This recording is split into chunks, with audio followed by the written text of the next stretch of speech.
నమస్తే అండి. మాది మేడం గారు చెప్పినట్టు మేము అమెరికాలో ఉంటాము. 20 years నుంచి అంతా సంపాదించింది అంతా తీసుకొచ్చి మా ఊరు మా సిటీ పెరగాలి, మా టౌన్లు పెరగాలి అని చెప్పి ఆయన తీసుకొచ్చి మొత్తం పేటలో ఎంత పెద్ద కాంప్లెక్స్ కట్టారు. మీరు చూడొచ్చు. ఇది దాంట్లో 2 థియేటర్స్, బ్యాంక్వెట్ హాల్స్, కింద పెద్ద ఎలక్ట్రానిక్ స్టోర్ అన్నీ పెట్టి multimedia like it's very advance technologies తో థియేటర్స్ కట్టి అంతా చేస్తే మాకిప్పుడు జరిగింది ఏంటంటే 2 years తర్వాత ఇలా కనపడుతుంది. ఇప్పుడు ఏంటంటే ఏం లేదు, ఇంకక్కడ మొత్తం మూసేసి ఎందుకు చేశారు అంటే కోవిడ్ టైంలో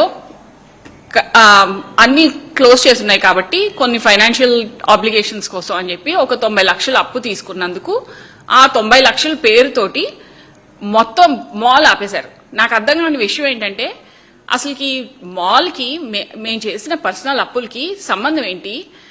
ఒకవేళ ఉంటే బిజినెస్లు మూసేసి కబ్జాలు చేసుకోవాల్సిన అవసరం ఏంటి? మేము ఇస్తాం 90 లక్షలకి మా మాంగారు మీద 7.5 కోట్లు అప్పులు తీసుకొని పారిపోయారు అని చెప్పి ప్యాంపెట్లు పెట్టి మొత్తం ఊరంతా పంచారు. వాళ్ళకి ఏమి రైట్స్ ఉన్నాయని ఒక మనిషి గురించి ఇంత బ్యాడ్ ప్రాపగండా చేయాలి? అండ్ ఇది 7 కోట్లు ఇక్కడ రాసిన ప్యాంప్లెట్ జనాల దగ్గర 30 కోట్ల దాకా వెళ్ళింది. ఇంకేమన్నా అంటే రైతుల డబ్బులు 30 కోట్లు మేము తీసుకొని పారిపోయామంట.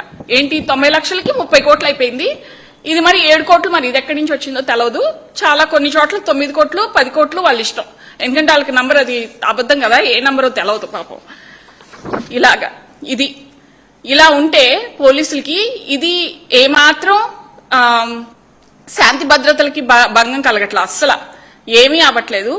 మేము కేసులు పెడితే మా మీద రాళ్లేస్తున్నారు, మా మీదకి మా సీసీటీవీ కెమెరాలు పాల్గొడుతున్నారు అంటే మా మీద కేసులు పెట్టారు తప్ప ఇవన్నీ జరిగితే ఈ అసలు శాంతి భద్రతలకి భంగమే కాదు.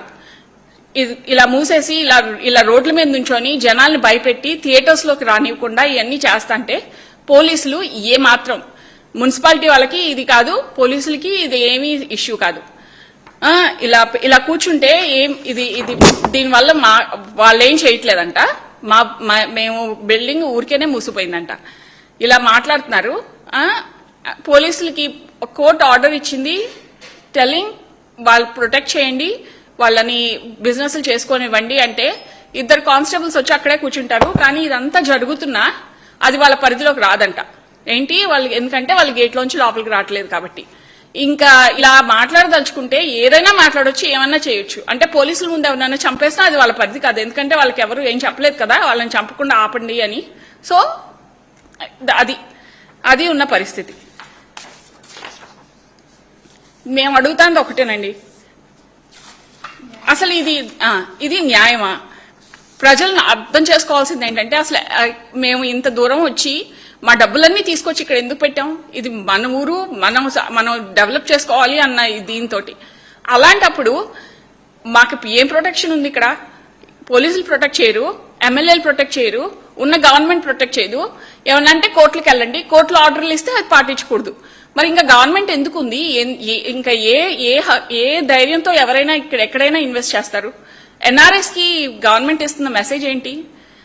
మీ గురించి మేమేం చూడడం, మీరు వచ్చి మీరు పెట్టుకుంటే అది మీ కర్మ అన్నట్టుంది ఇది situation. So all we are asking is people to identify, జనాలు అర్థం చేసుకోండి ఇలా జరుగుతుంది, ఇంత అన్యాయం జరుగుతుంది అని.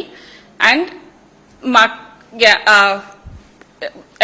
సపోర్ట్ చేసి ఈ అన్యాయాన్ని ఆపమని కోరుకుంటున్నాం. అంతకు మించి. అండ్ గవర్నమెంట్ ఆర్డర్స్ ఉన్నాయి, కోర్టు ఆర్డర్స్ ఉన్నాయి, కోర్టు ఆర్డర్స్ ను పాలించండి, అంతవరకే చాలు, ఇంకేం చేయక్కర్లా. కోర్టు ఆర్డర్స్ ఇచ్చినట్టు పాటిస్తే చాలు.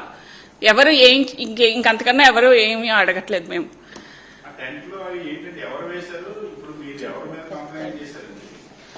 వాళ్ళు డబ్బులు తీసుకున్న వాళ్ళు రైతులు అంటండి, అక్కడ కూర్చొని అలా చేస్తున్నారని వాళ్ళు చెప్పడం. అది రైతులు టెంట్ వేసి వాళ్ళు స్ట్రైక్ చేస్తున్నారని వాళ్ళ ఇది. మున్సిపాలిటీ వాళ్ళు అంటారు అసలు టెంటే లేదంటున్నారు. ఇది టెంట్ ఉంది అని మేము కోర్టులో ప్రూవ్ చేయడానికి సీసీటీవీ కెమెరా ఫుటేజ్ అవి చేస్తే అందుకని సీసీటీవీ కెమెరాలు పాల్గొట్టేశారు. బిహైండ్ మొత్తం అంతా ఇంత జరుగుతుంది అంటే కామన్ సెన్స్ ఎవరికైనా అర్థం చేసుకోవచ్చండి. పోలీసులు పట్టించుకోవట్లేదంటే ఎందుకు పట్టించుకోవట్లేదు? లోకల్ ఎమ్మెల్యే గారి సపోర్ట్ ఉంది completely, local government completely support ఉంది. ఇంకొక క్వశ్చన్ అండి, నాకు ఈ అప్పు తీసుకుంది కోవిడ్ టైంలో, కోవిడ్ టైం నుంచి 24 వరకు 4 years ఉంది కదా, ఆ 4 సంవత్సరాలు వాళ్ళు ఏం చేశారు? ఎందుకు అడగలేదు డబ్బులు? అడిగిన వాళ్ళు మరి ఇంత గొడవ ఇంత ముందు ఎందుకు చేయలేదు? 24 ఆగస్ట్ లో వచ్చి August 4th ఇది వేశారు, ఈ టెంట్ వేశారు. 24 ఆగస్ట్ వరకు వాళ్ళకి ఇది వెయ్యాలి, మా మాంగారు 7.5 కోట్లు తీసుకొని పారిపోయారు, ఇవన్నీ కనపడలేదా? నిద్రపోతున్నారా?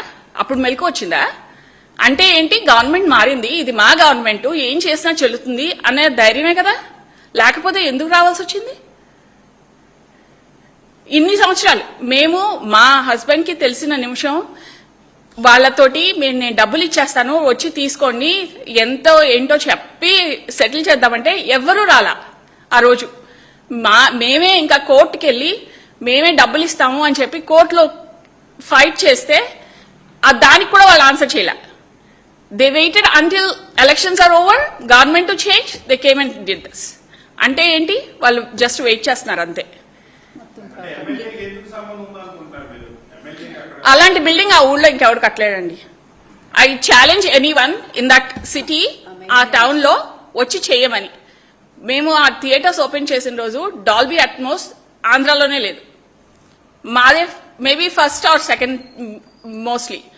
అలాంటి టెక్నాలజీ చిలకలూరుపేటకి మా ఇంట్లో ప్రతి ఒక్కళ్ళని చెప్పాము, ఇంక్లూడింగ్ నేను.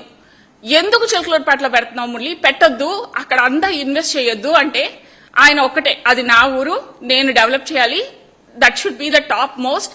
ఎవరైనా గుంటూరు నుంచి కానీ ఏ ఊరు నుంచి అయినా కానీ ఆ చుట్టుపక్కల ఊళ్ళు నెల్లూరు దాకా వచ్చి మన థియేటర్లో చూడాలి, పేటకు రావాలి అన్న కాన్సెప్ట్ లో ఆయన అంత పెద్ద థియేటర్ కట్టారు. అసలు ఆయన ఎంత టీడియస్ అంటే బాత్రూముల దగ్గర నుంచి టైల్స్ దగ్గర నుంచి he use to be very particular, ఇలాగే ఉండాలి, ఇలాగే ఇంత క్వాలిటీ మెయింటైన్ చేయాలి అని. కన్స్ట్రక్షన్ కాస్ట్ పెరిగిపోతున్నా ఏదైనా సరే ఈ నెవర్ కాంప్రమైజ్డ్. అలాంటి మనిషి అంత కట్టి అంత ఇంట్రెస్ట్ గా చేస్తే ఇవాళ దాని పరిస్థితి ఇది.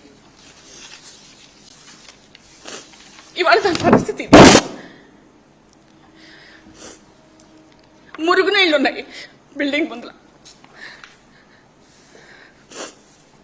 సారీ,